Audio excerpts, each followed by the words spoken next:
Hi, welcome to DigiTalk number 18A with me, Trevor Conquergood from Sunset Stitches. Well, I hope that everybody's having a wonderful day today, this September the 4th, 2013. It's an extra special day for me because today's the first day that the kids go back to school for the whole day, and selfishly I feel like celebrating a little bit because of course I work, my office is in my home, and so as much as I love having the children around all summer long, it's a bit of an extra special day for me. They're back to school and my house gets nice and quiet again. Well, today should be an extra special class, and it's not because my kids aren't here, it's because I'm going to be talking about my recent trip to Janome Institute in Las Vegas. And so I've got some photographs to show, and we're going to talk about the new top-of-the-line embroidery machine a little bit, and we're going to talk about any changes with the Digitizer MBX software. So I think it's going to be a good class. I have a couple of digitizing demonstrations planned after I get through all my photographs that I've picked out. So I hope you enjoy the class. If you're just attending this class for the first time, I'll give you an idea of what you can expect from my classes. Usually I talk for around 90 minutes, although I'm famous for going over. So classes generally are between 90 minutes and let's say 120. During the class, you should be able to hear my voice, see my computer screen, but of course I don't see your screen or hear your voice. So during the class, if you need to communicate with me, there is a questions box. It's part of the GoToWebinar service that I use to provide my live classes. There's a small control panel that has a questions box, and I've got my good friend, Floyd Smith, who is with me in class today. Did you want to say hi, Floyd?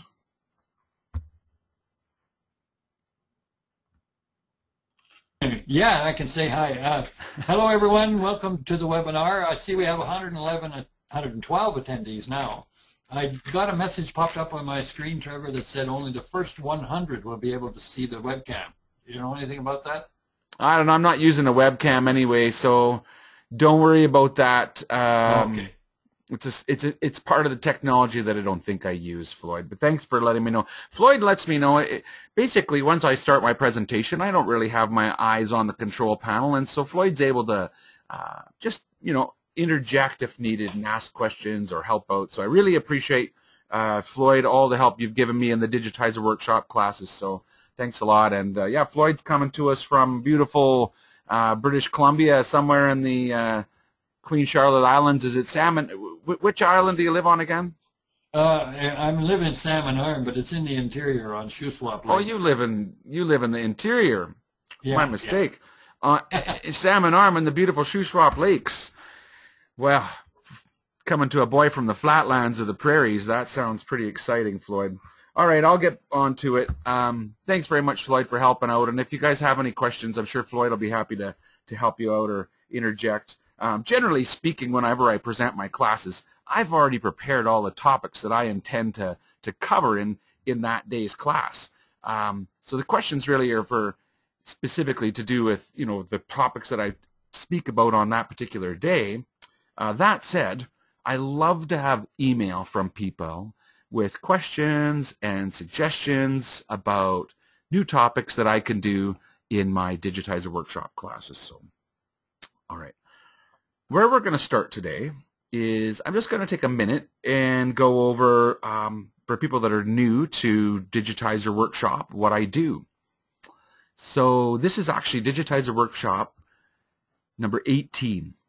And it goes from September to November, and today's class is number 18A. This is the first class of the new series, and usually you'll find that there's somewhere between 6 and 7 or 8 classes in each series, and these are all the dates that I'll be hosting these classes. Now, members of the classes don't necessarily need to attend live, because whenever I host a class, I record it, and the recording is made available to members by way of a download. Now, with today's class being sort of a little bit different, I actually think I'll be providing it to all of my members for download as always, but I think for non-members what I'll probably do, if the class turns out real well and I'm happy with it, I think I'll just post it onto YouTube and make this one a publicly available class. So that's why I thought I'd just go over a couple things. Anyway, Digitizer Workshop number 18. You can join for the whole set. I think people pay $36, and that includes shipping to anywhere in the world. You get to download the classes, and then you get, at the end of it, you get the DVD in the post. You can also join this through your local sewing store, and that's why I attended Janome Institute, just to make sure that all of the stores knew about my classes and knew how they could sign up their customers. So if you prefer to sign up through your Janome dealer, go on into the store, ask about it. If they don't know what you're talking about, you give them my phone number or my email address, and they'll get in touch with me, and I'll set them up, okay? It's real simple. Anyhow, one other thing I wanted to say is I have a special series of classes that are called the Getting Started series. And these classes are meant to help brand new users get going with the software and get up to speed so that they can enjoy the topics of the Digitizer Workshop classes are intended for people with all skills, all skill levels, whether you're brand new or been doing it for years. I try and include something for everyone. That said, you need to have a certain level of experience to really fully enjoy the classes, and that's what the Getting Started series is about. And these classes, they get sent out to the members just like every other class. And I've already recorded 1, 2, 3, and 4. They were done during the previous series, you know, Digitizer Workshop 13, 14, 16, and 17.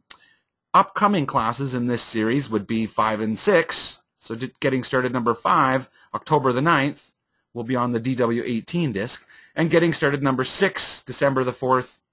So those are classes that I actually license the sewing stores that are, you know, Sunset Stitches dealers to use those classes to help train their new customers. And so they're a special series. Anybody who joins Digitizer Workshop, even if you join for number 18, I'll send you all of these classes right away to help you get started. And then, of course, you're on my mailing list to receive the new links to join classes and download them. So I always tell people that ask me, I get a lot of email that says, Trevor, I just bought my software, or I just learned about your classes. Where should I start? Because the classes aren't in a specific building, they're not meant to be a carry forward. Each class is unique and individual. I would suggest people just start with the current set, and then if you become in love with the classes and you want to, you can collect the previous classes. But people often ask me where they should start, and I say join for the current set and go forward from there. Yeah, it's a new thing that I'm starting is going to be a discovery series. And what I'm going to do with this is I'm going to help the people that I'm working with, the Janome stores. I want to help them sell more Digitizer MBX software. And so these are going to be videos that are going to be meant to help inspire new users. As a member of Digitizer Workshop, you always receive everything I make, so you'll get a copy of these videos, but I'm going to record a special class, The Magic of Janome Digitizer, and I'm going to be doing some live in-store presentations of the software for the dealers that I work with, and so I'll always record those things and make the members of Digitizer Workshop will get to participate in all the good stuff. All right, so that's about me. Now, I often get questions about my website because I have a blog, and I'm actually going to pop that up right now, because the blog is an excellent way to find out information about the classes. This is my homepage, and you can learn about Digitizer Workshop or the Artistic Workshop, which is a different series of classes I have. You know, there's a link to buying things and get to my order page, but this is the one I wanted to talk about here. It says, visit Trevor on the blog. Now I'm going to click on that. It'll take me to my blog. You can join this. It's free. You don't have to join it, but you can. As a member, you can log in. A member of the blog can log in and then be able to make comments on the pages. Now, the reason I thought I would come here, all of the previous Digitizer Workshop DVDs or sets of classes have links in here that you can find out about them. They have a page that you can view and find out, I guess, what the classes are about. And there's the links to the individual classes. So look, 12A, B, C, D. These were classes that have been recorded. And if you look at these classes, so I'll just click on one of them, it's going to bring me to a page that's going to have information about the class. It's going to be like a class review. And if you log in, I'm not logged in, you'll be able to make comments on the pages. And so there's also, categories. So same thing, if you just click on Digitizer Workshop 14 or whichever number, it's going to show you all of the different blog posts. I blog all the classes, I guess is what I'm trying to say. And the reason that's helpful, even if you have all these classes and printed all the printable pages, it's got a search feature which can be very helpful. If I was, I had an email just a few days ago from Roseanne from Custom Threads, and she was working on a little dog, and she wanted to know if I had any lessons on, creating fur. And if I come here and search for the word fur, it's going to return results of classes that had me talking about fur. So the word fur obviously comes up in the search results for 12C, 12D. Well, I'm not surprised, because I think in the number 12 series I did several little animal designs. And remember the cute little kitty? So that's the idea. I wanted to point that out to you. You're welcome to join. There's no longer, the blog is not attached to joining as a member of Digitizer Workshop any longer. I've just made the blog simply open, and you're welcome to join it and find out more about the classes. All right, enough said about me. There are 17 DVDs with past classes, and I made them available in multi sort of discs. So 1, 2, and 3 are all on one disc, the 1, 2, 3 disc. So that's the idea. 4, 5, 6. So you can order 1, 2, 3, or you can order the 1, 2, 3 disc. And I think I give about a 20% discount for the multi-discs on my website. And I just wanted to point that out. What I've actually made, and this was something that I brought with me to Janome Institute, is a box set. It's the whole collection from number 1 to number 17. And this is something that I'll allow people to purchase on my website for a small reduction from the overall sort of cost of buying them all individually. But it's really something that I hope that the Janome dealers will pick up on and purchase from me. I give a discount to the dealers so that they can bundle this. When they're selling software, what a great thing to get if you were buying MBX. 180 hours of video to watch, 320 printable pages, or that you can view on your computer in PDF format or print them out and make your own workbook. Just dozens and dozens of projects with designs and artwork. So many of the people that are listening to today's class have been with me for over the last several years when we created all of these classes, and I appreciate all of the support of all of the wonderful members of Digitizer Workshop, and I want to say thank you very much. I have a fabulous following of really talented people that inspire me every day. All right, I'm done talking about me and my workshops, and I hope you enjoyed today's class. Now, oh, I'm sorry. Trevor, don't go away, Trevor. Slide. Yeah, Floyd, go on ahead and talk to me. I would just like you to read a post that was done by Celine Ross. Oh, is that right? In the questions box. My darling Celine Ross is in the house today. She's live in class. That's excellent. I even have a photograph to show of Celine. You want me to read it, or do you want to read it? I'm okay with either. I'll read it. You do it. And Celine says, Trevor, I was teaching TOL and other class at Institute, and I want to tell you live that all the dealers and their staff I met in Las Vegas told me that you are such a great teacher. You explain in words that everyone understands. Your explanations are so clear, plus they appreciate the help that you give when they need it. All your professional years of working with Wilcom Janome software shows your knowledge. From all dealers around the world, they ask me to make sure I will thank you live during your next class. Oh, so, how nice. Yeah, that's really nice, Celine. Merci beaucoup. I'd say you're beautiful in French, but I don't know how to say that. But yeah, Celine, if you don't know, is a Janome educator from Montreal, Quebec, Canada, who has been a good friend and supporter to me, and we've had some really fun trips together to interesting places to teach to the Janome dealers. We've been in Germany together, and Norway, and Taiwan, and Thailand. I'm sure there's more fun places like New Orleans and Las Vegas and all that, but Okay, last thing I want to tell you guys about my stuff. If you have previous versions, this is the DVD video guide I made for Digitizer version 2. I made a different one for version 3. Of course, if you're buying version 4, my training actually comes in the box now. That's the video training guide that'll show you how to use the software. Digitizer Workshop's different because that's where I take that software and apply it to designs and artwork to make things and talk about new techniques that you would like to learn about, like creating fringe or fur for animals, whatever it is. If you have Digitizer Junior, I have a disc for version 3 of Junior, and I have a new disc for version 4 of Junior. If you're still using Customizer, I've got a DVD for Customizer 10,000, Customizer 11,000, and if you have the Janome cross-stitch program, it's a separate program that can be used to create cross-stitch. I have a DVD also to learn about that. Those are all things that you might want to know about me. And like I said, okay, I'm done talking about Digitizer Workshop for 15 minutes. Thank you for your attention.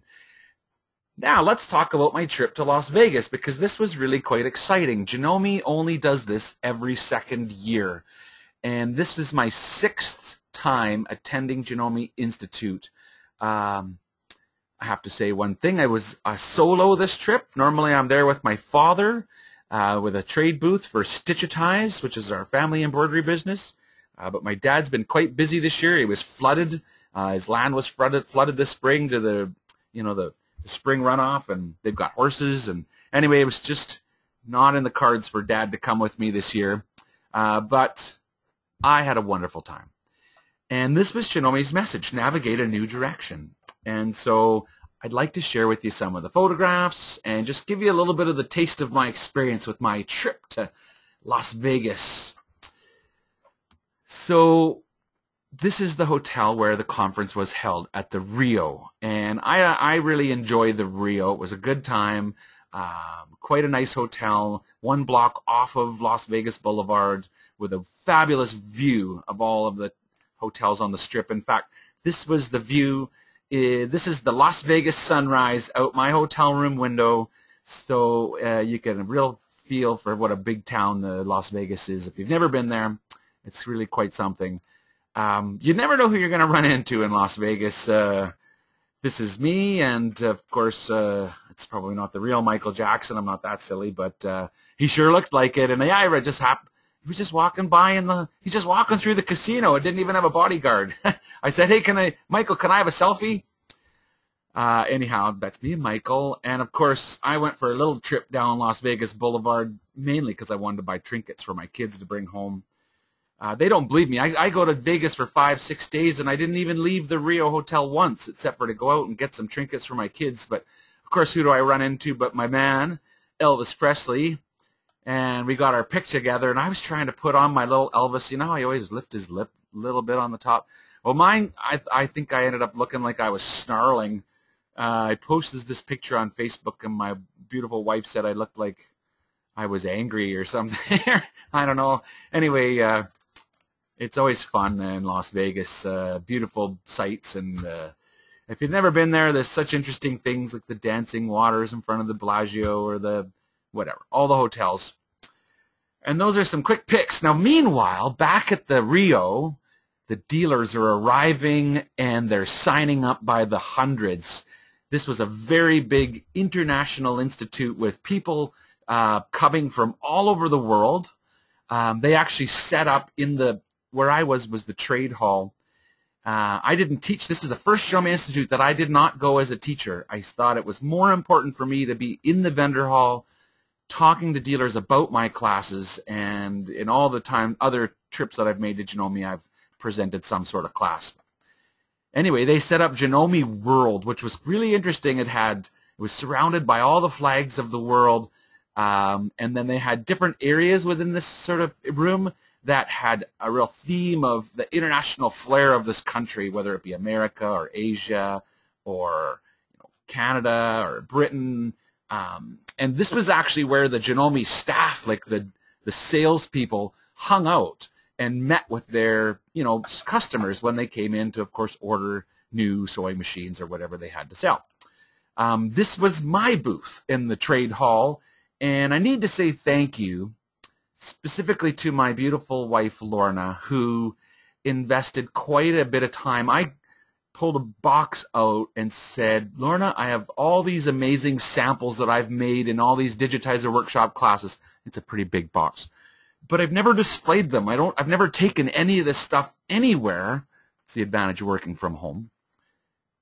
And so I said, what do you think I should do with it? And this is actually what she made me is like she took poster boards and took all the designs from each set of classes. So, you know, this is just a small sampling of what was in that box.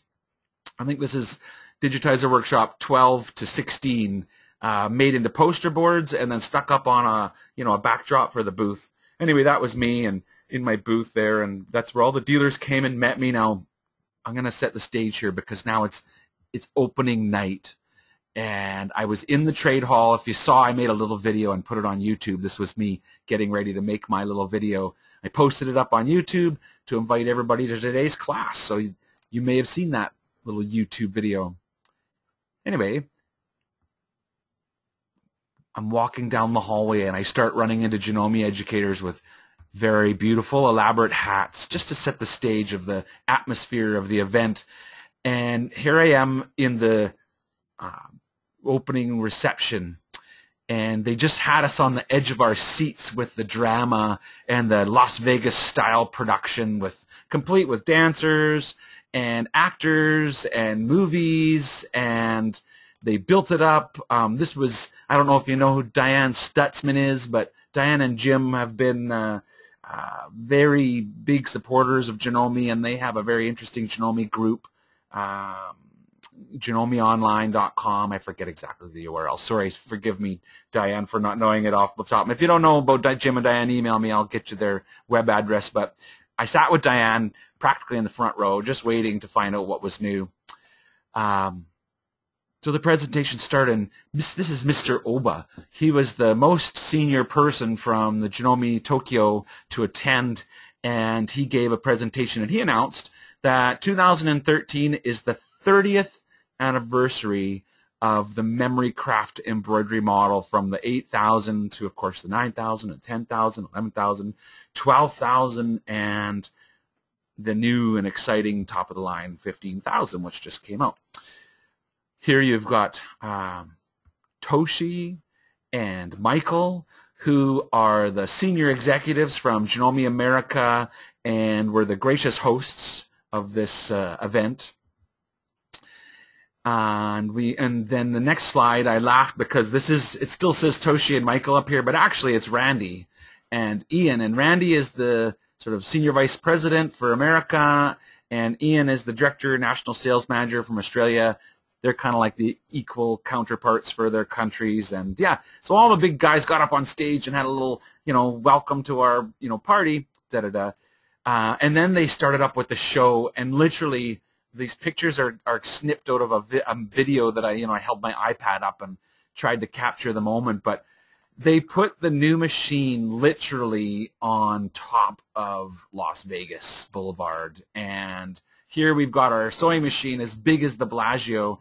It was just such a fun event. And yeah, so that was it. They announced the MC 15,000.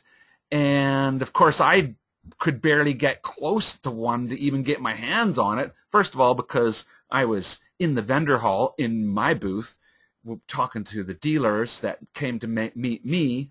So I wasn't in class with Celine, who got to not only teach the top of the line, but play with them and work with them, and so everybody's jealous of you, Celine.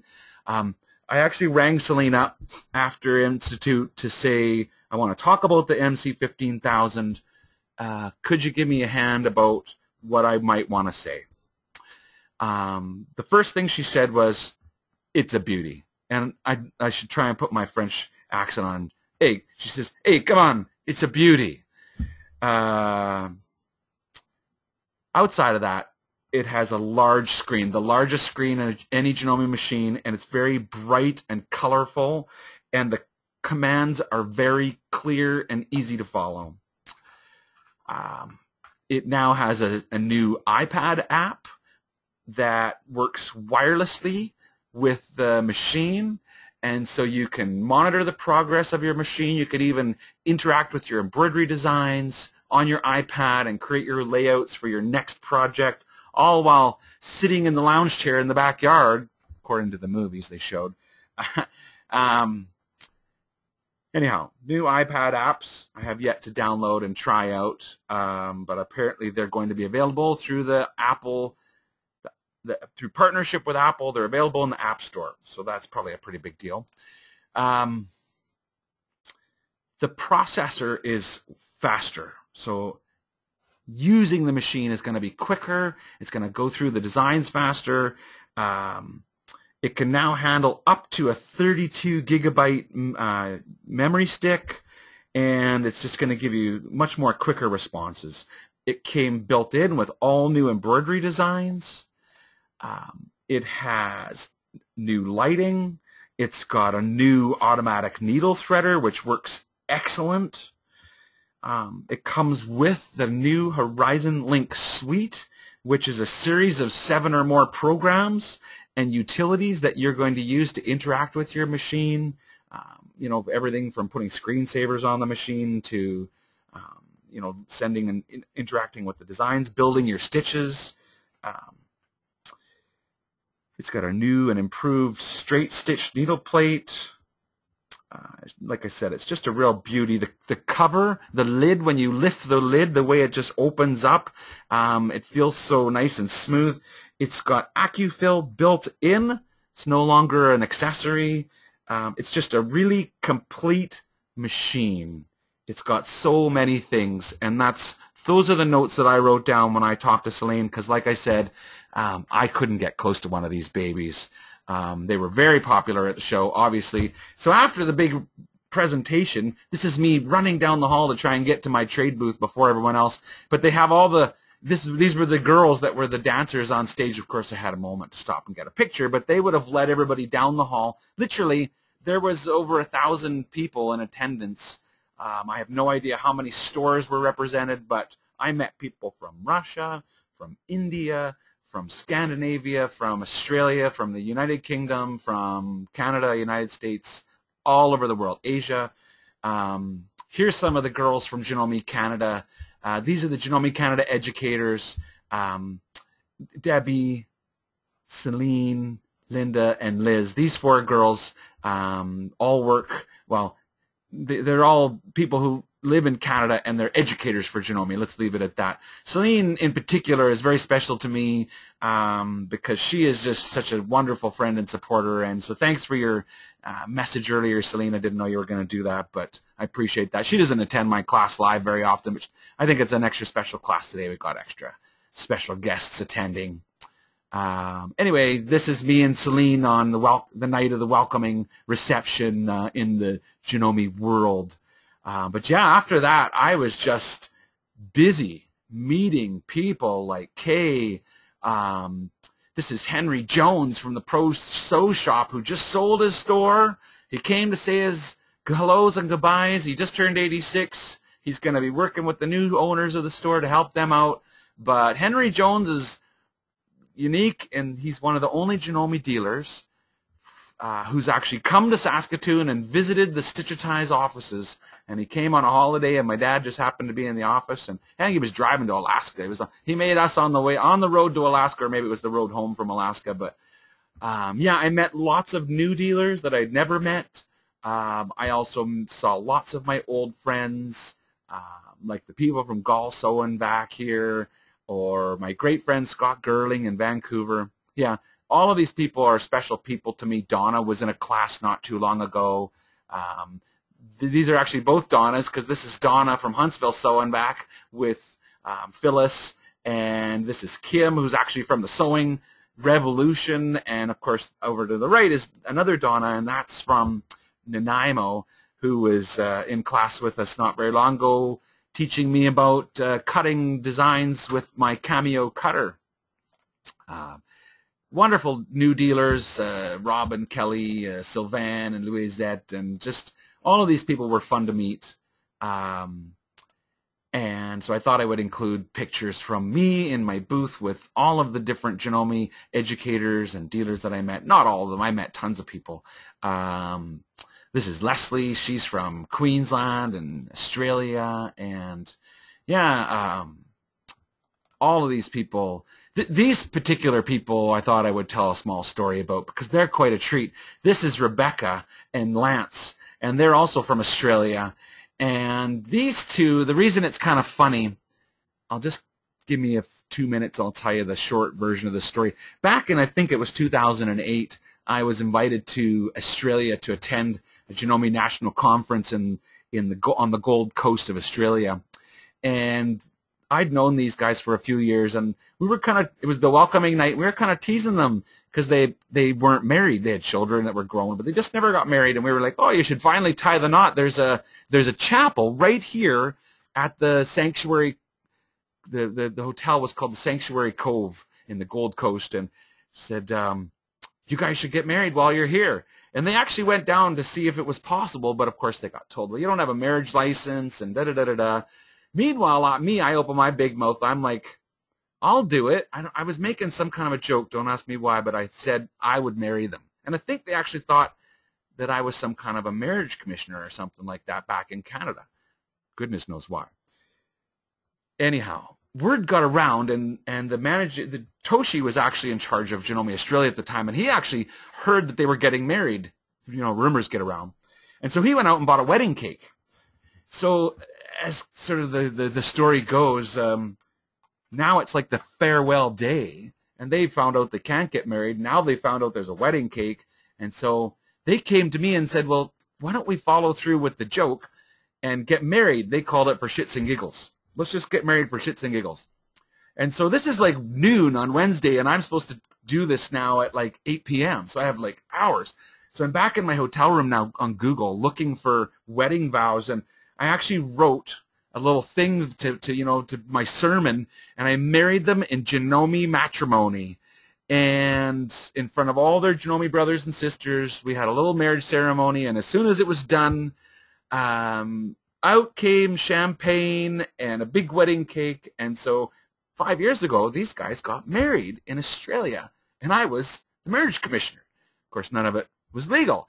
And the reason I chose to share this story now was, what do you think they did in Las Vegas but get married? And so I love that story. Congratulations, Rebecca and Lance. Now, I still never figured out whether or not this is just for shits and giggles and they actually didn't get married in Las Vegas, or if they really are married now. Either way, it doesn't matter to me. They're a fabulous couple who always bring fun and interesting memories to me on my trips. And so, one way or another, Lance and Rebecca, congratulations. All I can say is, I wish you would have invited me to your wedding in Las Vegas since I was there, and I feel like I had a special place in the whole thing. But anyway, I'm sure your kids would have liked to have been there too.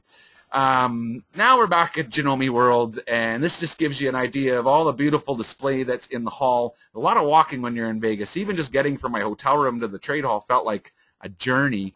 But the stuff you see, how often do you see 50 MC-15,000s all in one place? And what a sewing dream. This is probably the room that Celine was working in with all of her interesting international students. This was something worth mentioning. Proud of Janome, and I've visited 2 of their 3 factories, and I was always extremely impressed with the quality of employees that I saw and met. Not young kids like you might think. Average age, 25 to 35 in the factories. Really nice sort of family-oriented people. Here at Institute, it goes green. The majority of the signage is printed on Falcon board. I have no idea what this means, but it sounded good anyways to me. They are conscious. Wonderful company. Now we're in the trade hall. This is before it was open in the morning. I took some pictures while it was nice and sort of not swamped with people. That's the Janome booth, where they would have been showing all their stuff. This is the artistic creative products booth, where they would have been showing all their quilting and needles, bling, all their creative products. This is some of the people that I met in the vendor hall. Linda, who I believe is also involved in class today. This is Linda Lobrick. She used to be a sales manager for Janome America. Now she works with, this is Annie, who is one of two sisters who are the Hoop Sisters. And I don't know why I didn't manage to get a picture with Annie's sister. I think it's Linda. But they were all together directly across from me. We were the fun place in the vendor hall. Those girls are directly across the aisle from me. And what beautiful quilts. Their new quilts are just outstanding. All I can say is I wish I made that quilt. How's that? What a beautiful digitizing job. And other interesting people, well, Ricky and Kay Brooks from the Floriani group, R&K Distributing, are very nice people, good friends. This woman, I didn't manage to get her name, but she's got her giant needle. I have her name. It's just in my, I don't remember it. I have the card. She's from Schnetz. She was teaching me all about needles. She gave me a whole bunch of information which I will digest and share forward about needles. I don't know why, but I didn't manage to get a photograph of myself and my good friend Andrew from Wonderfill. But as you know, my wall is full of Wonderfill thread, and I love Wonderfill. He sponsored my booth. I had a sewing machine in my booth. He put thread in there, and I sewed with metallics, and I sewed with cotton threads and taught people about that. Anyway, this is a very special person. This is Mark Phillips, who you may remember because he was in one of my Digitizer classes in the past. He works for Wilcom. He's the man who's in charge of helping Janome develop the MBX software. And this is Christy. She's actually sales manager at the Wilcom office, and Mark and Christy came together to promote the Digitizer MBX software to the dealers. And they're huge help to me. So this was their booth. This is them visiting me in my booth. And if you don't know, I'm a huge fan of all the Wilcom software, both the professional model and the Janome model. Thank you very much, Mark and Christy, for your time and information, updating me on the new MBX version 4.5, which I will be talking about in a few more minutes. I'm almost done here. Yeah, so we're going to talk about the MBX 4.5 upgrade and some of the features that are available in that. I don't know how I got lucky, but I just had to go to the washroom, and I was walking out the door of the trade hall, and who do I run into? But the entire Janome group is getting a photo, and you know me, I love to take photos. This is everybody from Mr. Oba to all the important people who have traveled from Japan and the various presidents from the different subsidiaries around the world. And so a really important photograph of all the interesting people from the Janome group and their top staff. When it was all said and done, it was time to party. And like in Vegas, I had a great time. So here I am with some of the girls from Australia. There's Rebecca. Of course, this is her husband, Lance, taking photographs, and I got this one off their Facebook page. This is me. These two guys are awesome. Bobby and Vince, I forget your name. I'm sorry. Fun guys. These are the men that work in the Janome America office in the warehouse. They're in charge of maintenance, repairs. Nice hat, buddy. These guys are a lot of fun. You'll never miss them if you attend a Janome conference. The guys that really get the work done, the behind-the-scenes guys, that's who I'm talking about. You know who I'm talking about. These guys are fun. I wish somebody tell me, because it's Bobby, Linda, somebody who's in class, put the name to the what am I missing here? Anyway, it was just an all-around good time party. They had funky glasses and cowboy hats, and yeah, I had a good time. And so that's it. That's all the photographs I brought for today to class. MC 15,000. I love it. That's me. And about as close as I could get to one of the machines was to get my picture with the marquee in the hallway. But that's me after the closing ceremonies on my way back to before I went to my room to come back home to Saskatoon. So all of that said, there is news for owners of Digitizer MBX software, which I presume is of interest to you. So I'm going to talk a little bit about that now, and then I have a few digitizing demonstrations that I'll do for the part of the class today. Digitizer MBX 4.5. if you have MBX, so if you have version 3 and you can upgrade directly to 4.5 now. But it is a purchase. So 4.5 is the newest version, and if you have version 4, there is a cost to go to version 4.5, and there are a few, I guess, significant new tools that are being added to the suite. So I'm just going to review. To be honest, I begged and pleaded with Mark, when you get home from Institute and when you get back to Australia, can you get me a copy of the 4.5 upgrade? Can I have it for my next class? And so I'm happy to report that I am now using a beta copy of the 4.5 upgrade, and I can actually show you some of the new features today in class.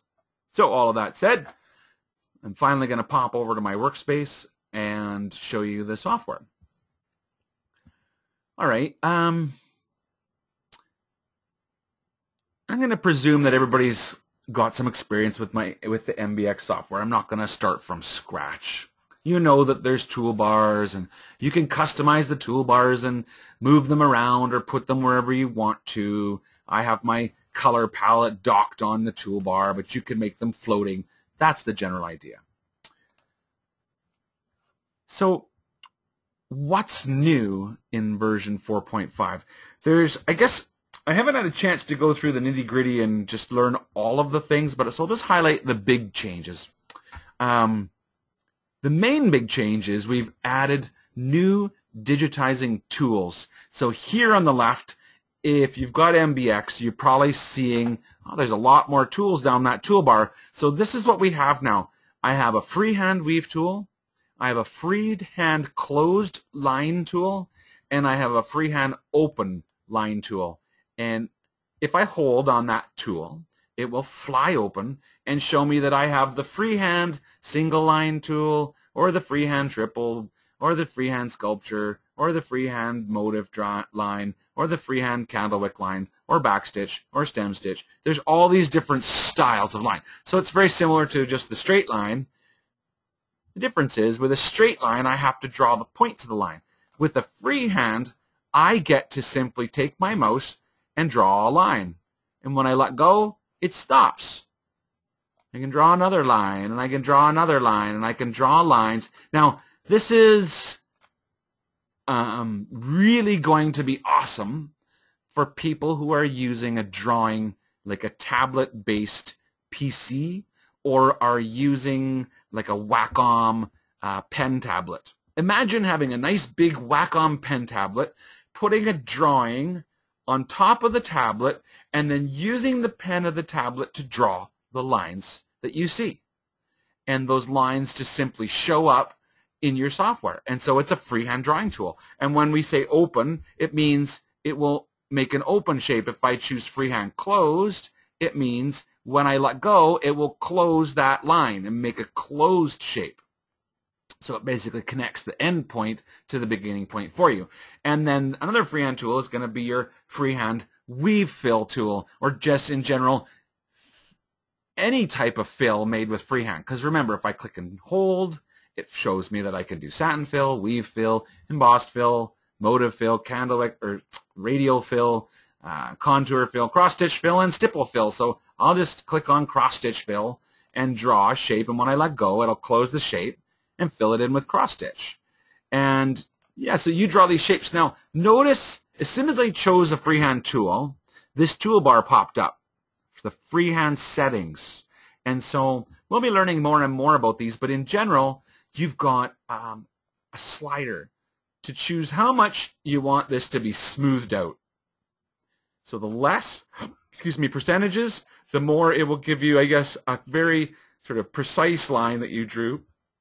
But if you slide it the other way and make a larger number, as you draw your lines, it will smooth them out for you. So it gives you a more gradual line. So those are new. There's brand new drawing tools. And if I notice the toolbar that's here, if I click on, let's say, my select tool, toolbar goes away. So it'll specifically come on when I choose a freehand tool. The freehand toolbar comes on. If you don't like it there and you want to dock it, I can take it and I can say, well, I think I'd like to have it here. on my toolbar, and I'll just leave it there, and so whenever I want to use it, it'll become available, and if not, it goes away. So it's up to you where a tool will show up, right? You can make it floating or dock it on one of your toolbars, entirely up to you. Now, the other big change to Digitizer MBX is cross-stitch. See, we have cross-stitch fill, so you saw me draw this shape and apply a cross-stitch fill to it. And if I was to select that shape, you could see that I have the ability to adjust the cross-stitch fill. I have some general settings, the size of the cross-stitch, the number of threads, in other words, the number of times that it'll sew that, the floss direction, and the style. But all I have for style is full cross or upright cross. But there are a lot of other styles of cross-stitch. Now, Janome's always had, under your File drop-down menu, cross-stitch as an option. Now, what that means is it used to be something you had to pay for. But now, today, instead of being an option, it's part of 4.5. It comes with it, complete. So if you buy the 4.5 upgrade, you'll be, in essence, also getting cross-stitch as part of that upgrade price. I don't think I didn't prepare to really do a full demonstration of using this cross-stitch program today, but I will do more demonstrations of using it. Just in general, though, you can see here some general idea, like, for example, if I want to draw a shape, I can draw kind of any size shape I want, and it'll fill in with cross-stitch. I get to choose the style of cross-stitch I'm making, so if I'd rather have the double cross, and then I draw a shape, and when I hit enter, it'll fill that shape in with double cross. And, you know, you can even just take the pencil tool and choose the cross you want and just click in and click on the places where you want it. And so you can put in your old-fashioned cross-stitch pattern that you've got, like, you know, to do hand cross-stitch, scan it in, put it on your screen, choose all the different styles of cross-stitches, and then, you know, click on the places where they belong. So it's pretty cool. I do have a DVD that goes through exactly how to use this program. So I think I'll leave most of the training to that. And that said, I'm sure I'll work in the odd cross-stitch project into my future classes. But that's going to be a really fun addition for anybody who loves cross-stitch. So you have a whole new cross-stitch program that is going to come as part of the 4.5 upgrade. Now, cross-stitch used to be a paid option, and there is now a new option that you would also be able to purchase, and it's for cut work. And so you'll notice I have down here a tool called Digitize Cut Work. And if I'm just going to maybe zoom out, and I'll just go off to the side and just show you. If I draw a shape, and it could be any shape, software is going to do all of the steps just like you were making applique. It does all the steps that are needed to do a cut work design. And so I guess, for example, if I take the tool and just digitize a circle, and then select that circle, there's actually a cut work toolbar that allows you to choose from sort of different styles of cut work. And then once you choose your style, it gives you the settings for the, I guess there's a stabilizing run and then a tack down run, and then if you're having any sort of style of net fill or the style of cover stitch, and this is how you can, I guess, make modifications to the cross stitch. And so this is something that is also brand new to the MBX software, and I will plan to record a special video all about doing cross stitch. So anybody who does purchase this option, then I will have a small training class or two that you could purchase to help you learn more about doing that. So yeah, those are the highlights of the new version 4.5. What I'll do is I'll plan to refer back to these things as time goes on. But that's really the main. There's not a ton of new stuff.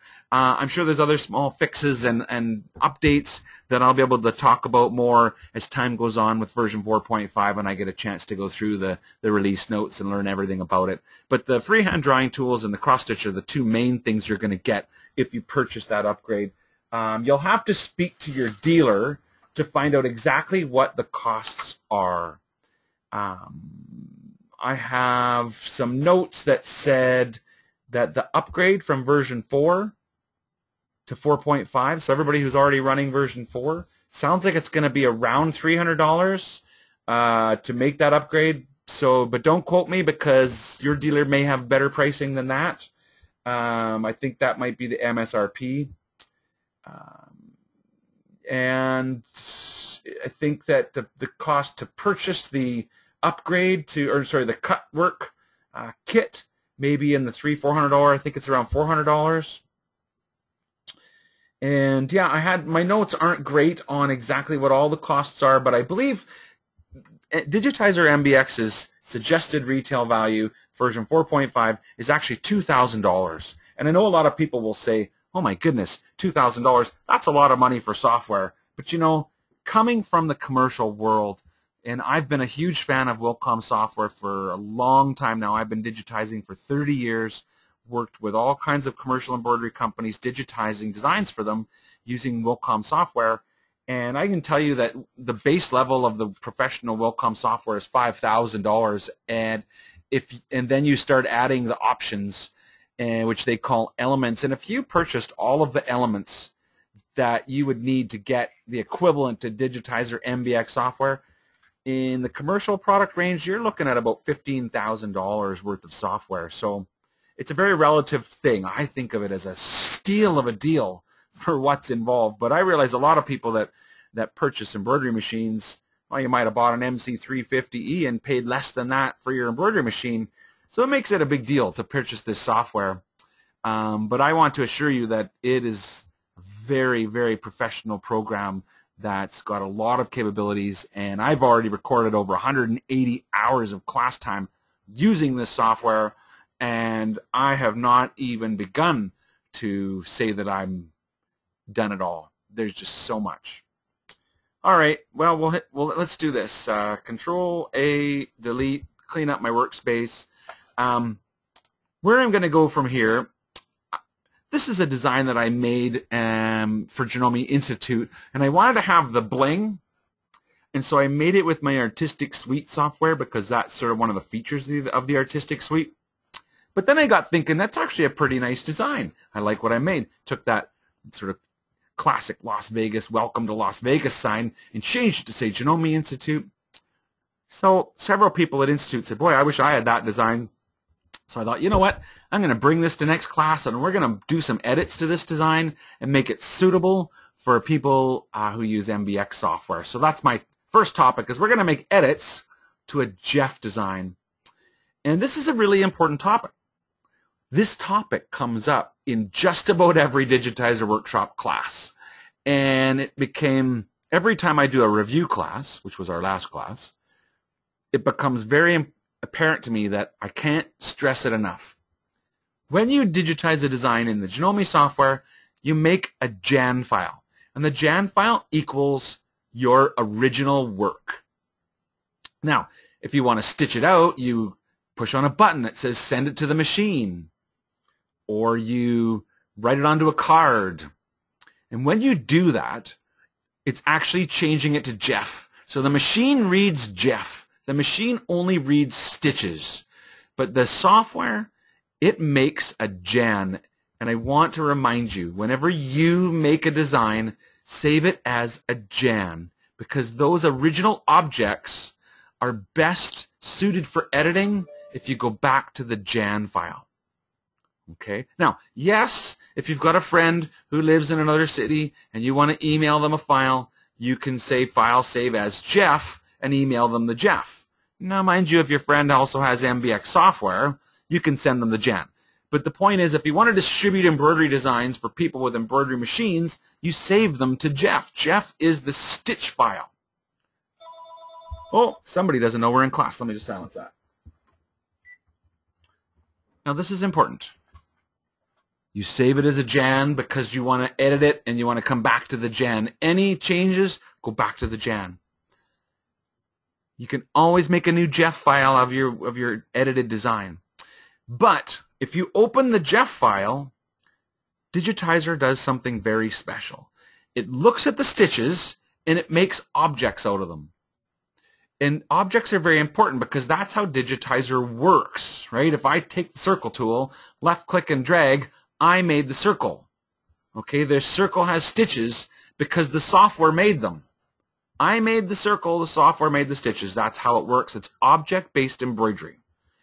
If you make stitches, like a Jeff file, and then open stitches in your Digitizer software, the stitches will make objects out of them, which is fabulous because you can then edit those objects as you need to. But remember, if you made the design in the first place, it's much, much better to go back to your original objects because Digitizer, as much as smart as it is, when it makes objects out of stitches, it doesn't always go as well as if you go to those original objects. Example, most objects will have underlay. You know, if I turn this off and take a good close look at this circle, you can see here that it's got edge underlays, it's got weave underlay stitches. Those underlying stitches get understood when you read in a Jeff file as a separate object. See, I have one object. The underlay is a setting.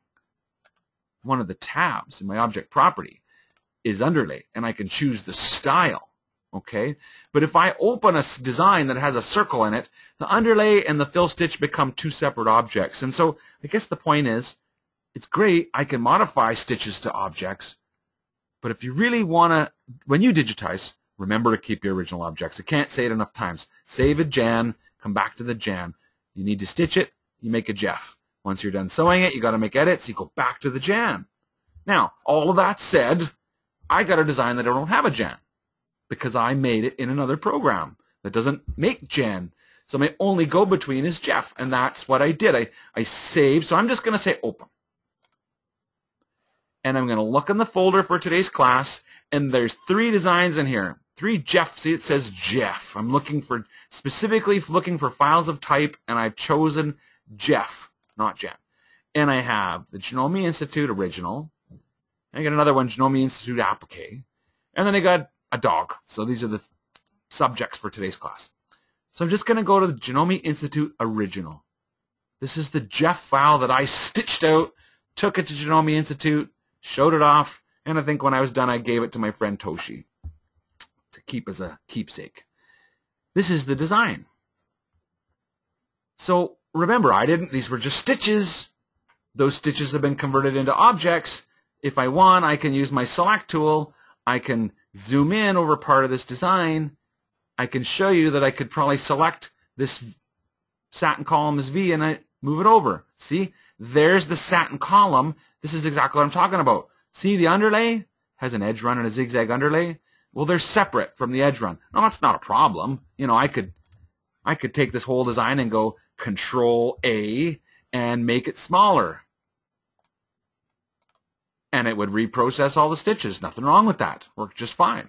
So that's the beauty of stitches to objects conversion, is that not only did it make it smaller, but if I'm just going to undo for a minute, notice that the original was 20,000 stitches, and if I hit redo, the reduced size was only 18,723.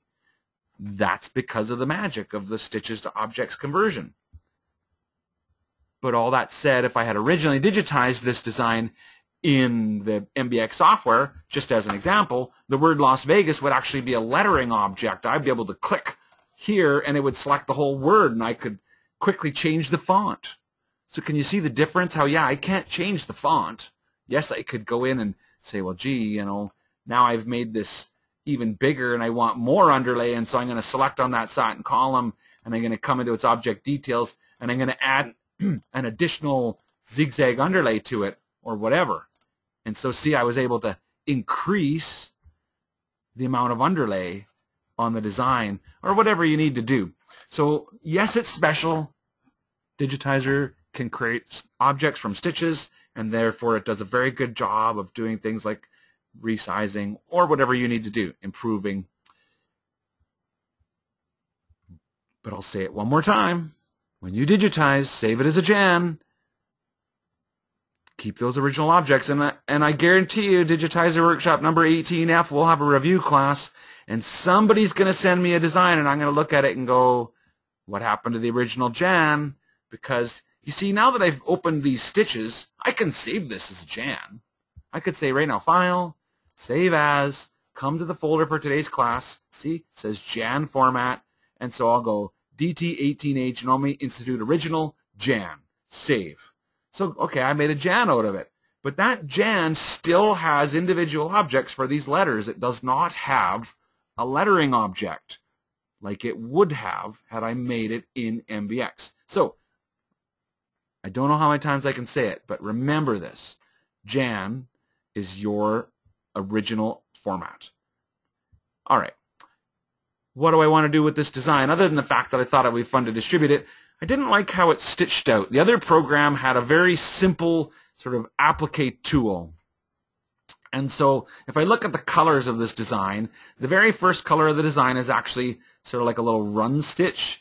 And that was the, I guess, trim line for the applique. See, I did an applique background. And what I thought I would do is I wanted to make a duplicate of that. And so what I'm going to do is I'm just going to select it. I'll say copy, and I will paste it. See that? So it came in at the end, but I made a second copy of that. Now I'm just going to make it purple, our new color, and I'll move it to the top. So see, this is my sewing sequence here, and that sort of new object that I made purple. If I don't do anything, it's actually, if I look, it's sitting there. It's right on top of the stitches. I didn't need a run stitch on top of that satin column. What I wanted to do was to take the original run stitch that was there, and I wanted to add a second copy of it. So I'm just going to select it and move it to the beginning of the sewing sequence. So basically this design is going to start now. It's going to do a purple run stitch and stop. Then it'll return and do the white run stitch. Now, why did I do that? Well, because I like to have a placement line. The other software just gives you the cutaway line. I like it to go like this. Run stitch, stop. Now when the machine stops, I've got a run stitch that's in my hoop that I can then place my applique fabric over top of. And I can have a small piece of fabric that just fits whatever that shape is. When I push start, it sews that same run stitch again. And when it stops this time, I get my scissors out and I trim that fabric that's around it. Now when I push start, the next thing that's going to sew, and if I look closely, will be the zigzag tack down. See how it has a zigzag stitch? So what that means is we've cut the fabric here, and it just quickly walks onto the fabric, off the fabric, onto the fabric, off the fabric, onto the fabric, off the fabric. And by doing that, it tacks down the fabric so that even though you might have used some spray glue, you don't necessarily have to. I usually just put my fabric on top and then trim around it. But if that fabric is quite sort of delicate, not very like a very open weave, it might almost, you could trim it so close to that run stitch line, it would start to unravel and sort of want to fall away. So that's why that zigzag tack down helps. After the zigzag tack down, it finishes that applique off with a satin column. So that was the one thing that I wanted to do, was I wanted to show you how we could add, just copy and paste that, duplicate that object and add it to the design. So we're editing a sort of Jeff file here. Now, if you look back, the one that I made had bling around it. And the Jeff file is sort of void of that bling. And so one of the things that we might want to do is we might want to use, there would be, I guess, several ways to do this. Notice that I've just selected this yellow satin border. So I'll do it again. I'm going to zoom in. And whoops, I didn't zoom in very well. Let's see, zoom in over top of this yellow border. If I click right there on the border, it selects it. I have the visualizer turn. If I turn visualizer off, notice when I select an object, it's very obvious which one's selected because it becomes like bright pink. So the point is, see what I've selected is this pink shape. Now I'm saying to myself, I'd like to put a run stitch around this shape, not right on it, but offset from it. And that could become sort of the new bling line, you know, because we don't have bling and we didn't have any bling features in my MBX software to work with. So this is how I'm going to approach this. I selected this object, and I'm going to use this special tool here. It's called Outlines and Offsets, right here on the bottom. When I click on it, the little window opens up, and it has two things, an outline and an offset. And I'm going to turn outlines off. I don't want an outline for this step. I just want an offset. And what that means is I want you to make a single run line. See, it says here type. I'm going to choose single run line from the list. It could be a backstitch line or a motive line. I'm just going to go a single run line for now. And I'm going to decide how far. So from the edge of this run stitch, I'm going to choose 4 millimeters. I'll just change this to 4. 4 millimeters, I want, this is the offset count is 1. So I want one offset that is 4 millimeters outside of this shape. And I'll say OK. All right. So what you can see is it added a run stitch here, and it added another one on the inside. Well, I'm going to get rid of the one on the inside, so I'll just select it and hit delete on the keyboard. All right, but yet there's the one on the outside, and that's what I wanted. I wanted to have a run stitch out here. Because I used the offset tool, it made it easy to ensure that it was a consistent distance away from the satin border that was already from the existing design. So we're adding new elements to a design that, you know, presumably we didn't make. Now, I've got that single run line. What I really wanted to do was I wanted to select it and change it from a single run line to be a motive run line. And when you choose motive run line, it asks you to choose a pattern set. And I'm going to go to the one that comes with the software called Embroidery Gallery. You'll notice there's lots of sets here. That's because I've made my own sets. And I'll be talking more in Digitizer Workshop 18. My good friend Maggie Cooper from the UK has sent me some cool motive sets to share with you guys in an upcoming class.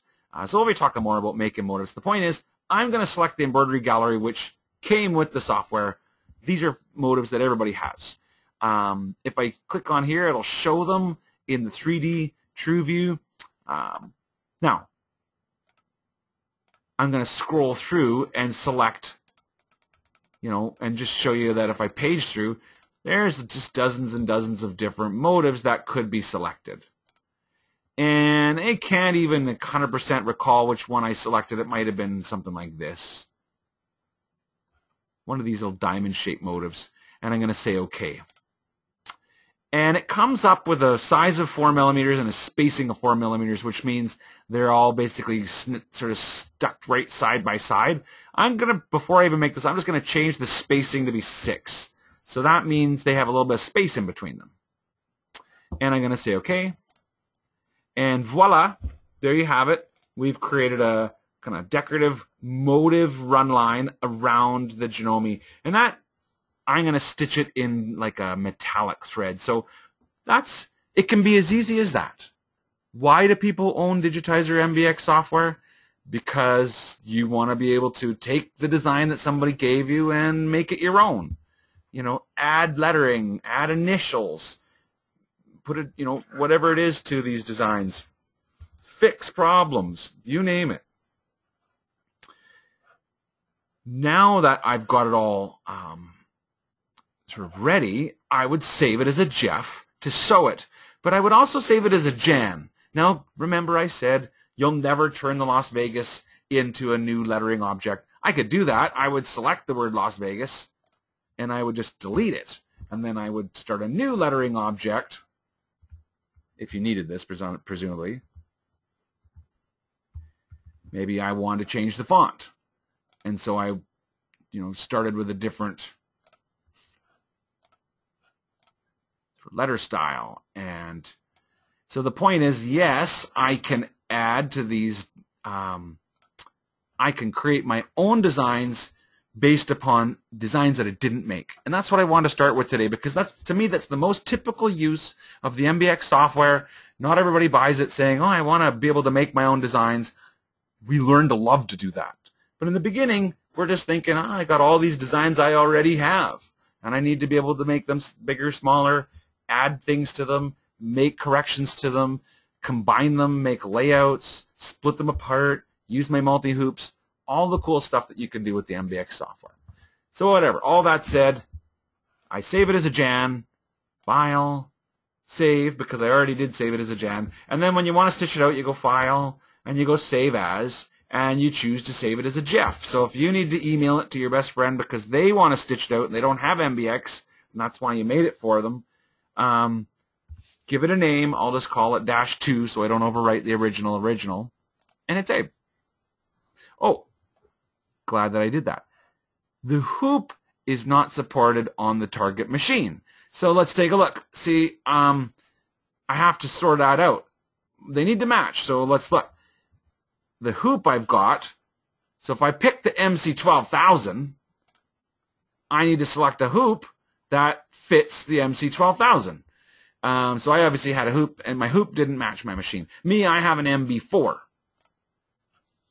I used to say that the MC12000 was the top of my wish list because I have a 9 and a 10 and an 11 and an MBX, or an MB4, sorry. But now I've added I'm jumping to the MC15000 is now at the top of my wish list. If anybody from Janome wants to help me get a copy, that would be fabulous. Otherwise, I'll start saving now because it looks like a lovely machine and I'd like to have the chance to sew with one. In the meantime, I'll sew with the MB4, which I have compliments of my friends from Janome, and it sews like a dream. So the point is, now that I've picked a machine and hoop that match, I can say File and Save As and save it as a GIF. That's it. So I saved it as a Jan because if I need to make even more edits to it, I can come back to the Jan file and work from there. And then I'll make a new GIF file. So remember, always save a Jan because we're MBX people or Digitizer people in general. Version 3, version 2, doesn't matter. Jan. Then GIF, you can sew a GIF, send the design to your machine. All that is GIF. All right. So that was my first demonstration for today's class. What I'm going to do now, I'll just close this design. I have another demonstration planned. Oh, by the way, I stitched my design out. I didn't do a very good job of trimming my felt, I noticed. There was a couple spots that it showed out. But I used a metallic thread to stitch out the motive run line that we made. And then when I was looking at it, I thought, you know what? This gives me another good idea. I'm going to put bling on it. And I put the bling right on top of the little motifs. And it looked really cool. If I was to do this over, I might even make the motifs just a little bit bigger so that the bling just about covered it, but not quite, you know. And if the motif was just that little bit bigger, I could have had like really cool sort of gold metallic fingers sticking out of underneath of these. As it is, that's kind of what it looks like. I just would have even made them more pronounced. But yeah, so that was a nice idea. I added the bling by sort of lining it up with the motif, so that gave me a nice evenly spaced thingamajig like that. So, all right, now one of the biggest things that came to Digitizer MBX software is CorelDRAW. And I've been working a little bit with CorelDRAW, but I'd like to work a little bit more with CorelDRAW. And so the next segment that we're going to do in today's class is going to be just a nice introduction to working with CorelDRAW and a good demonstration of understanding vector graphics. And when we've got these vector graphics, what can we do with them? So all that said, I'll pop back over to my workspace. The way I set my desktop up, my workspace, I've got the very first link is the switch to graphics mode. So you may not have it here, but it's the little pencil. That's what you're looking for. So when I click on switch to graphics mode, software switches over to the Corel graphics software. And again, you can customize the workspace, put the toolbars how you want them, set your layout up. It looks very similar to embroidery mode, but it is very different. This is actually a different company, Corel, who we're all familiar with as CorelDRAW. and will become partners with CorelDRAW to provide us with a special version of their Corel Graphics Suite program. You can switch back to embroidery mode with this button. Brings you to the digitizing tools we all know and love. Click on the pencil, back to Corel mode. So that's the concept. It's a toggle to and from. When you're in Corel Graphics mode, you can do things like take a vector rectangle tool and draw a vector rectangle and choose to have it be, filled in with blue, choose to have a red outline, make your outline fatter by choosing from the tool options to have, this, I guess, exact vector options that you want. And if you like what you make, you can easily convert this sort of red blue box with a red outline can be converted into embroidery, blink, and you get a blue fill with a red outline in embroidery. So the concept is you can instantly convert vectors to embroidery graphics, which is not necessarily the biggest thing in the world if you have to draw the vectors, because you might, I like the digitizing tools. I'd probably be just as inclined to digitize with those tools than I would be to try and digitize with the vectorized tools in here. But that said, what if you've got a vectorized graphic? So I'm going to hit import. And these are designs. I'll show you how I got this. I looked under my documents.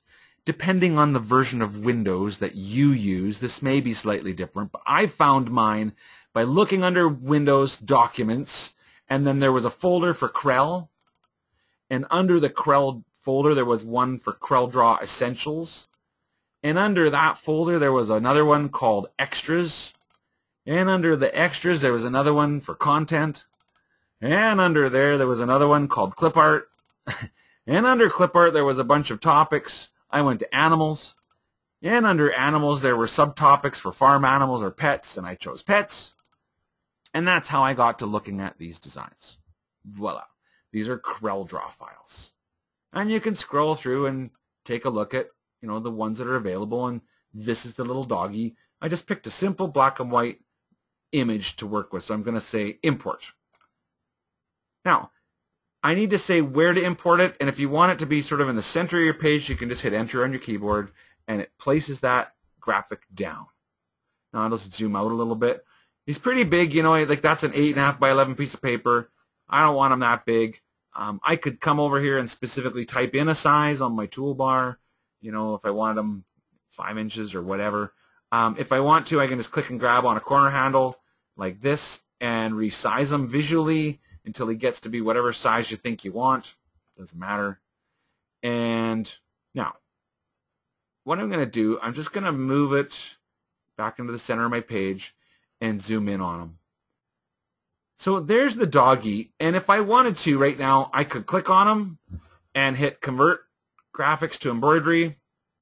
It's going to look at it. It's going to make a black and white dog for us. I'm just going to hide the... See there, turn visualizer on. So there's the dog and how he's been sort of interpreted. I thought I would show how maybe we could take some ownership over. I'm going to hit undo. How we could take a little more control. So I'm going to hit undo. Brings me back to vectors mode and sort of undoes the last step. And so here's that little dog again. And I'm just going to select him and show you here on the right. I have my object manager, and I can see it's actually a group of 11 objects, and I'm going to expand that. So I can see here there's 11 curves, 11 shapes. Looks like a black one, and then a bunch of white ones.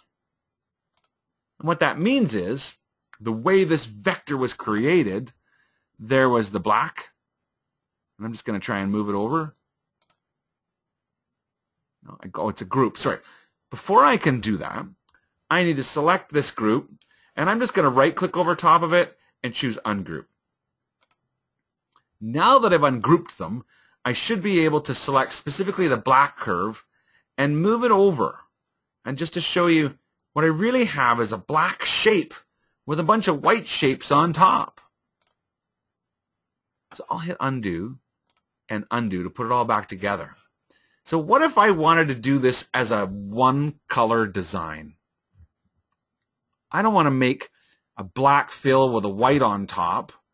I want to make just the black. But I can't just select this black and convert it to embroidery because, well, I mean, I can, but I'm going to get a silhouette of the dog. It's just going to be this shape of parallel fill. So nothing like what I wanted. So I hit undo again. So this is the trick, and this is the type of thing that we do in all our Digitizer Workshop classes. We learn how to, manipulate what we've got. And in this case, I need to do this. I need to select all of these white curves, and then I need to also select the black one. And up on top here, I have some tools that are going to be things like weld, intersect, trim. And what this is going to do is it's going to take the white, take the black, and trim the white out of it. So I'm going to go ahead and run that right now. Now, if I select that black object, take a look. Oh, I didn't. Let me undo this. Let me do that again. Select the white, then add the black, and then add, it's this one here. I used the wrong tool. Trim. Now let's look at it. So if I select the black and then just move it over, see now how my black is no longer a big chunk of black? I actually have the black all by itself.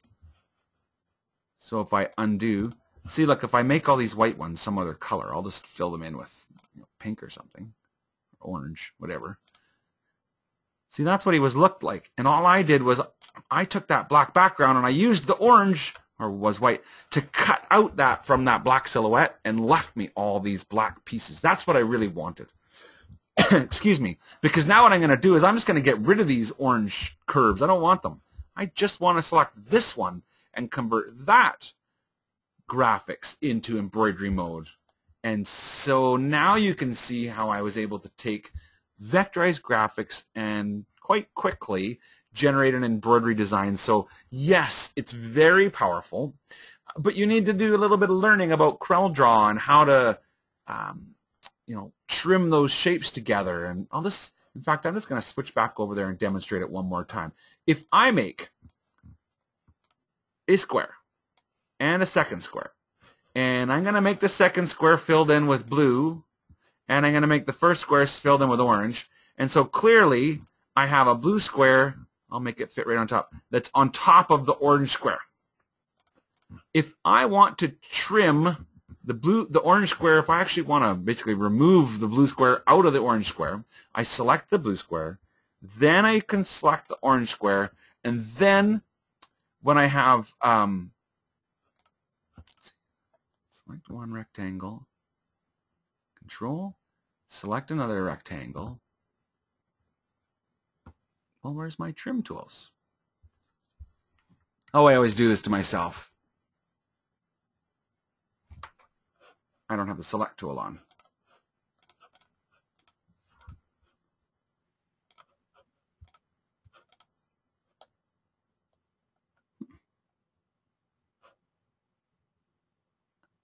I'm just thinking now, guys, because the tool normally comes up, right? You saw me do it with the vectors that we had from the doggy. But where is the tool when I... Now it says Object Manager. Floyd, what I'm looking for is the trim tool that would be found on this toolbar. Am I missing a toolbar? Object Manager Ungroup. I don't know. Well, I have two objects. They're not grouped. I mean, let's just import another dog here. Bring that doggy over here. And remember that this is a group of 191 objects, right? And so the idea here is you can select one object. Well, this has a lot of objects.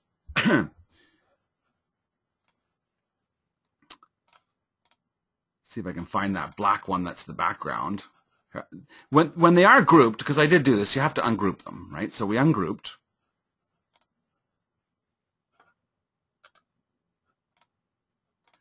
And once they're ungrouped, you will often find that there is a black background. This design looks like it's been layered a little bit differently. So this is sort of the whole point, and this is where we go with, learning about the Corel graphics side, is when you take, and I'm just going to look for another one because I kind of got discombobulated with this demonstration.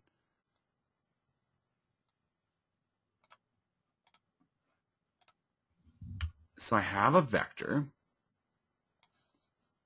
I need to ungroup that. So this is 27 objects. And again, if there's a black one behind, let's see what we got this time. See that this is the similar kind of concept. So I'll select the black one so I'll select the white one on top.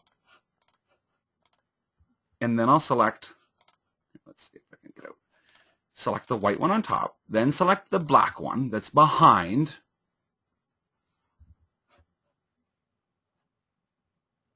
But my combine tools are not there. Oh, I know I'm going to realize what I'm doing wrong as soon as class is over.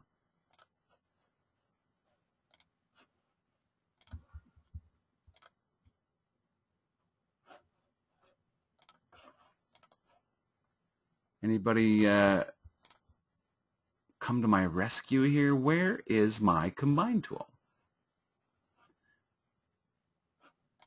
I just used them on the doggy. You guys watched me here. I'll bring the doggy back in. As I can't explain what I've done to lose that tool. Sorry, I'm now on a tangent. Typical. But it's a tool that's quite important. Would clicking on tools at the top help?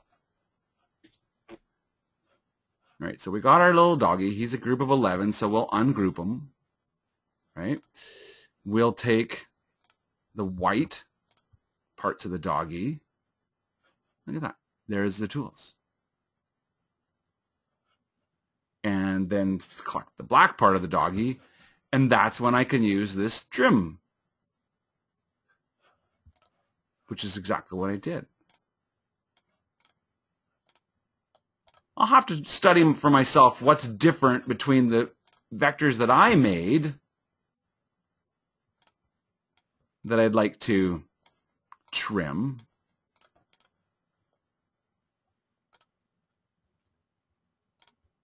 If I can't figure out the answer, I'll write to my friend Mark Wilcom. So this will be a follow-up for our next class, because that's exactly it. And I don't like to leave you confused, but at the same time, I'm confused. Maybe it's because they have outlines. Let's just turn off their outlines. No outlines.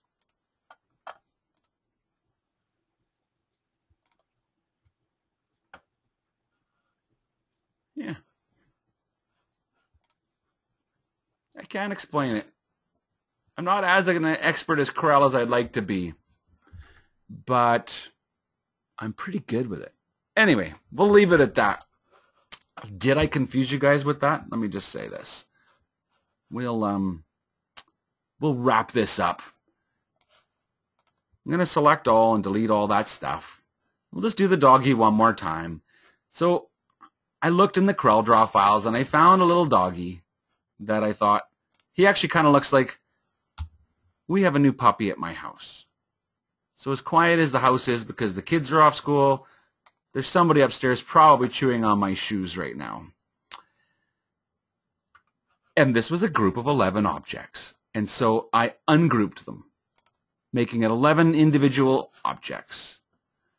And to do the trimming, you select the ones that are on top and then the one that's underneath. And you choose this, there's the tools that I'm looking for, the trim tools, to trim. Once they're trimmed, I can easily select those white objects and delete them, and then select that black object that's left and convert it into graphics. And we'll continue to look at learning about creating sort of new embroidery designs based on embroidery graphics. Or Corel graphics and just vectors in general. There's actually some excellent sources for vectors that have been kind of made, I guess, for embroidery. I've seen a few sites that specialize in creating vectors for people that want to create their own designs. So we'll look at those types of things, yeah. Anyway, Floyd, do you have any comments or questions or things that anybody would like me to review before I let everybody go for the day? Well, there was just one question. Let me see, where did it go down here? We're talking about Corel talking to version 4 or 4.5. Stephanie says she has a full version of Corel 6. It doesn't talk to MBX4, but the full version of Corel 5 does. So the question is, will 4.5 talk to Corel 6? Understand? I understand, but that's a question that I'll have to follow up by email, because I can't say that I know the answer. That's a very technical question that would need to be pointed towards the correct people, Steph. I can certainly help find the answer to something like that. So Stephanie has purchased Corel Draw, the full version, and she wants to know, you know, my instincts are, if you've got Corel Draw, the full version, that it may or may, I'm not really sure on the answer. I have my gut instincts is Corel Draw is going to work with exactly what it goes to when you click on switch to graphics mode. And my instincts say if you happen to also own a full version of Corel Draw, that this won't take you to your full version of Corel Draw. It's still going to take you to the version of Corel Draw that's part of MBX. That said, if you have the full version of Corel Draw, you can use it to create vectors with all of the sort of other specialized tools that come with Corel Draw that we don't have in their sort of light version that you get. I think it's called Corel Draw Essentials version 5. Is what Stephanie's saying that if she had Corel Draw the full version of 5, it would work, but because her Corel Draw's version 6, it doesn't, and she wants to know specifically if 4.5 is going to be equal to 6, because that's something that makes a little bit more sense to me. I still don't know the answer, but I will follow up. The bottom line is, I'll in the beginning of next class 18B, I'll give a public answer to this. In the meantime, Stephanie, go ahead and send me an email, and I'll communicate with Mark at Wilcom and let you know what I found out. Okay? Fair enough?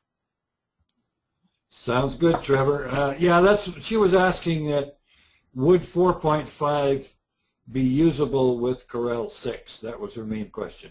That's a good question, because if I had Corel 6, I would want to know that, and so I'll try to find out for you, Stephanie. But I don't know off the top of my head. I wasn't prepared, and I don't know the answer. So all of that said, today's class was fun. I got to share some photographs and talk about some of my favorite people. I made a little dog.